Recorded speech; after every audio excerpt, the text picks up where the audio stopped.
مہدی رسولی نے کہا کہ اردو کی عزاداری میں سب سے بڑا ظلم یہ ہوا ہے کہ عزاداری کو فرش عزا سے نکال کر لے گئے اسٹوڈیو میں۔ بسم اللہ الرحمن الرحیم۔ ایک بات بول رہا ہوں، شاید آپ لوگوں کو اچھی نہیں لگے، لیکن پھر بھی آپ سن لیجئے اور کمنٹ میں بتائیے گا۔ میں ایران میں ایک نوحہ خان ہے مہدی رسولی، ان سے میں ملنے گیا تھا۔ جب میری ان سے ملاقات ہوئی تو انہوں نے ایک مجھ سے بات کہی، میرے دل پر بہت وہ بات لگی۔ میں چاہتا ہوں آپ بھی سنیں اور بتائیں کہ آپ کو کیا لگتا ہے۔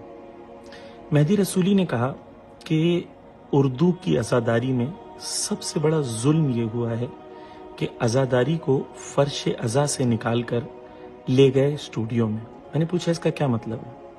تو انہوں نے یہ بتایا کہ جب میں نوحہ پڑھتا ہوں، میں تو نوحہ پڑھنے سے پہلے ایران میں جو مداح ہوتے ہیں، نوحہ پڑھنے والے ہوتے ہیں، وہ مصائب بھی پڑھتے ہیں۔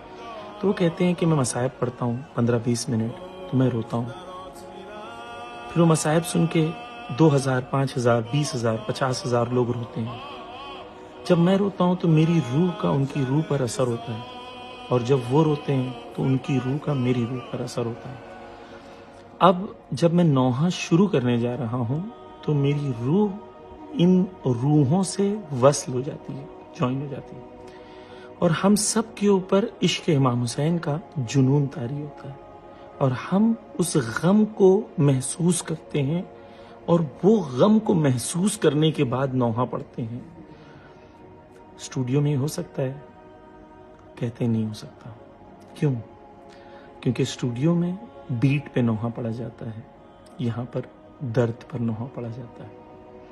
انہوں نے مجھ سے کہا کہ ہندوستان میں یا اردو زبان میں اگر چاہتے ہو عزاداری کو اس کے پیک پر لوٹانا تو ہمیں اسٹوڈیو سے عزاداری کو نکال کر فرش عزا پہ لانا ہوگا۔